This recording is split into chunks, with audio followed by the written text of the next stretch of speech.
अस्सलामुअलैकुम सामीन। 4 शाबानुल मुअज़्ज़म और 15 फरवरी है। ख़बर का उन्वान है सियासी पार्टियों को अपने फ़ंड का हिसाब देना ही होगा, सुप्रीम कोर्ट का फैसला। सुप्रीम कोर्ट की आईनी बेंच का, कानूनी बेंच का आज ये बड़ा फैसला आया है कि सियासी पार्टियों को ये बताना होगा कि उनके पास फंड्स, पैसे कहाँ से आए हैं और कितने आए हैं।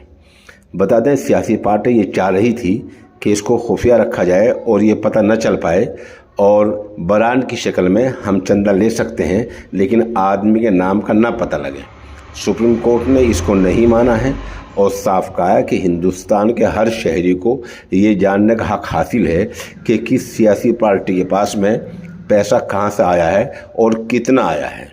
जाहिर सी बात है, जब कमेटियां, जो रजिस्ट्रेशन हैं और जो ट्रस्ट हैं, जब वो हिसाब दे सकते हैं, उनका हिसाब सरकार ले सकती है, तो सरकार और सियासी पार्टियां अपना हिसाब क्यों नहीं दे सकती हैं।